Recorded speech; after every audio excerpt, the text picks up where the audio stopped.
আপনি কি জানেন এমনই একটি গাছ রয়েছে যার ফুলকে বলা হয় বনের আগুন। যে গাছের নিচে সাধকরা তপস্যা করতেন, যার কাঠ দিয়ে তৈরি হতো যজ্ঞের সামগ্রী, যার ফুল ছিল দোল উৎসবের প্রাকৃতিক রং। আজ আমরা জানব পলাশ গাছের সম্বন্ধে, গাছের হাজার হাজার বছরের ইতিহাস, এই গ্রাম বাংলার লোকজ ব্যবহার, আয়ুর্বেদিক জ্যোতিষ এবং তান্ত্রিকের গুরুত্ব সম্পর্কে। পলাশ গাছের বৈজ্ঞানিক নাম বুটি মনস্ফেরমা। এটি ভারতের অন্যতম পবিত্র বৃক্ষ। বাংলায় একে পলাশ, হিন্দিতে একে ঢাক বা টেসু বলা হয়। এই গাছ সাধারণত 20 থেকে 40 ফুট পর্যন্ত লম্বা হয়। বসন্তকালে পাতা ঝরে যায়, পুরো গাছ লাল এবং কমলা রঙের ফুলে ঢেকে যায়। দূর থেকে দেখলে মনে হয় যেন আগুন জ্বলছে।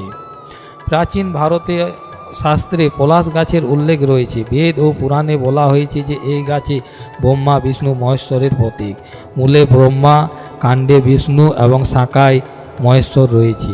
প্রাচীনকালে ঋষিমণিরা পলাশ কাঠ দিয়ে যজ্ঞ করতেন এবং বহু মন্দিরে এখনও পলাশ কাঠ ব্যবহৃত হয়।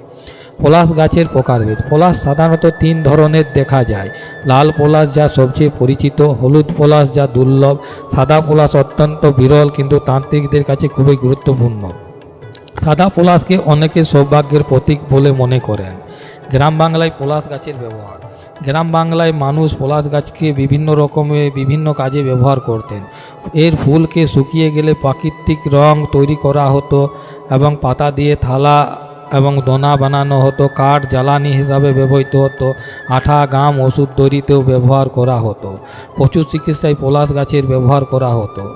হোলি এবং দোল উৎসবের পলাশ ফুলের রং বিশেষ জনপ্রিয় ছিল। এছাড়া কিছু কিছু গ্রাম বাংলায় মানুষদের কাছে শুনতে পাওয়া গেছে যে তাদের আগের জীবনে যারা পলাশ কাঠের আঙার জ্বালিয়ে সেটাকে সাবান তৈরি করে কেথা কাপড় কাচতেন। এটা আগের মানুষরা বলতেন। তারা পলাশের আঙার ও খার দিয়েই জামা কাপড় কাচতেন। এবং লোকজ আয়ুর্বেদিক ব্যবহার। আয়ুর্বেদে পলাশকে গুরুত্বপূর্ণ ভেষজ বলা হয়। লোকমতে পলাশের ব্যবহার করা হতো জ্বর, ত্বকের সমস্যা, পেটের কৃমি, ক্ষত সারাতে এবং দাঁতের সমস্যা। দাঁতের সমস্যায় কিছু কিছু অঞ্চলে আজও পলাশকে দাঁতন হিসাবেও ব্যবহার করা হয়। চিকিৎসকের পরামর্শ ছাড়া কোনো ভেষজ ব্যবহার করা উচিত নয়। অবশ্যই আপনি যদি এই সব জিনিস ব্যবহার করতে চান তো অবশ্যই একজন আয়ুর্বেদিক ডাক্তার ও চিকিৎসকের পরামর্শ নিতে ভুলবেন না। জ্যোতিষে পলাশ গাছ। জ্যোতিষশাস্ত্রে পলাশকে সূর্য এবং বৃহস্পতির সঙ্গে সম্পর্কিত গাছ বলা হয়েছে। অনেকের বিশ্বাস করেন যে বাড়ির পূর্ব দিকে পলাশ গাছ থাকলে শুভ ফল পাওয়া যায়। পলাশ ফুল পূজায় ব্যবহার করলে ইতিবাচক শক্তি বৃদ্ধি পায়। বসন্ত পঞ্চমীতে পলাশ ফুল দিয়ে দেবী সরস্বতীকে নিবেদন করা হয়। এগুলো সাংস্কৃতিক ধর্মীয় বিশ্বাস। বৈজ্ঞানিকভাবে এর কোনো প্রমাণ নেই। তান্ত্রিক গুরুত্ব। তান্ত্রিক সাধনায় সাদা পলাশের বিশেষ গুরুত্ব রয়েছে বলে লোক বিশ্বাস এবং প্রচলিত। কিছু কিছু সাধক পলাশ গাছের কাঠের মালা ব্যবহার করেন। যজ্ঞ হোমে পলাশ কাঠ ব্যবহার এবং প্রচলন রয়েছে। নির্দিষ্ট পূজা পার্বণে পলাশ ফুল নিবেদন করা হয়। তবে তান্ত্রিক শক্তি এবং অলৌকিক ক্ষমতার সম্পর্কে কোনো বৈজ্ঞানিক প্রমাণ নেই। এগুলিও ভারতীয় লোকবিশ্বাস এবং সাংস্কৃতিক ঐতিহ্যের অংশ। পরিবেশে পলাশের গুরুত্ব। পলাশ শুধু একটা গাছেই নয়, এক প্রকৃতির একটা বন্ধু।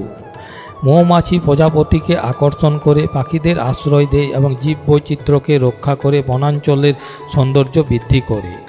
তবে বন্ধুরা, পলাশ গাছের উপসংহার বলবার আগে আমি একবার বলবো, এই যে পলাশ গাছ, আজ আমি এই নিয়ে ভিডিও করলাম।